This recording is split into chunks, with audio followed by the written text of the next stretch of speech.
Je vous salue au nom du Seigneur. Prenez garde à ne pas vous tromper de priorité dans la vie. Tel est le titre de l'enseignement que je vais vous apporter aujourd'hui.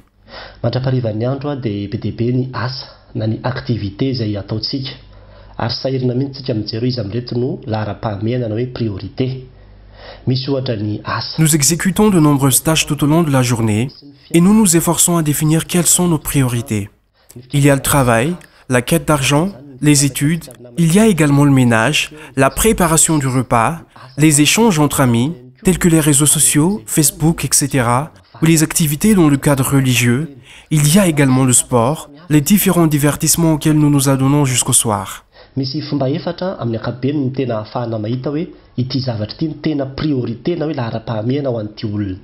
En général, il existe 4 façons de définir si telle ou telle chose pour une personne est prioritaire ou pas.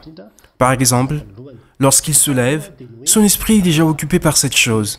C'est la première chose dans sa tête. On peut également évaluer cela par le temps qu'il consacre à cette chose. Ensuite, son esprit peut être accaparé par cette chose.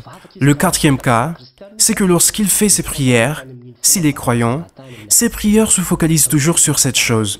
Ce sont donc les manières de reconnaître les priorités d'une personne. Aujourd'hui, je vous dis que nous nous trompons totalement de priorité si ce que je viens d'énumérer constitue une priorité dans votre vie. Vous vous êtes totalement trompé de priorité.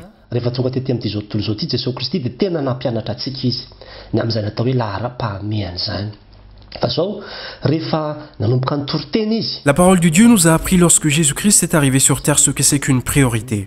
Lorsqu'il a commencé à prêcher, il avait dit « Repentez-vous, car le royaume des cieux est proche ».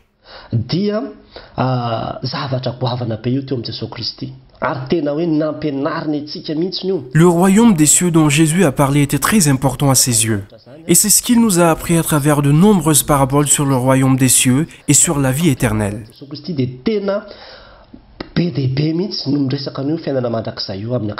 De nombreux enseignements du Christ évoquent la vie éternelle.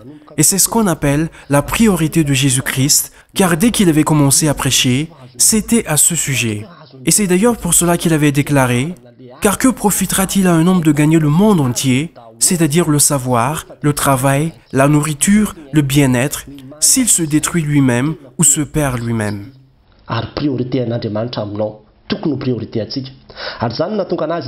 La priorité du Christ et la priorité du Seigneur pour vous, c'est l'éternité. Cela devrait être aussi notre priorité.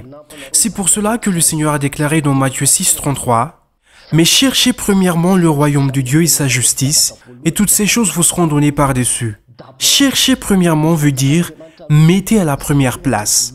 Et c'est donc la priorité dans notre vie. Le reste s'ajoute par-dessus.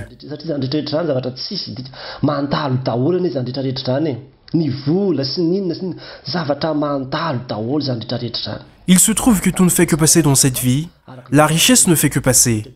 Comme le dit la chanson de Reza Sunjabe, sur les rives de l'éternité, nous vivons sur les rives de l'éternité, il ne reste plus que peu de temps, et nous basculerons tous vers l'éternité.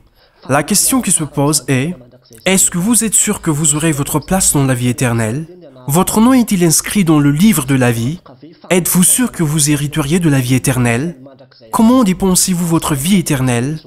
C'est ce qui nous pousse à nous dire que tant que nous sommes vivants, nous devons nous y préparer. Et c'est justement cela qui est notre priorité.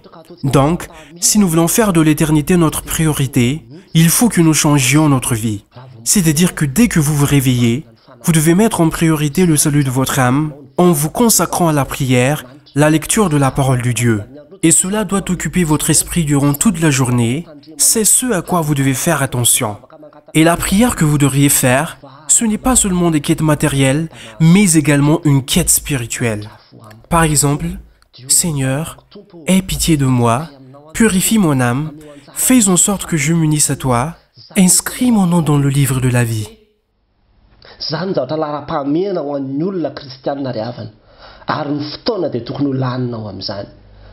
C'est cela qui doit être la priorité pour un chrétien. Et vous devez consacrer votre temps à cela. Ne vous distrayez pas sur Facebook, ne vous distrayez pas par autre chose, car je le répète, toute chose passe et le moment venu, rien ne pourra vous retenir sur terre. Nous ne vivons qu'une fois. C'est pour cela que les paroles divines disent « Et le monde s'en va et sa convoitise, mais celui qui fait la volonté de Dieu demeure éternellement. » Il y a également une chanson qui dit « Ne vous distrayez pas trop en ce bas monde, au point d'oublier l'existence de l'éternité. Vous vous concentrez sur la course effrénée du quotidien. »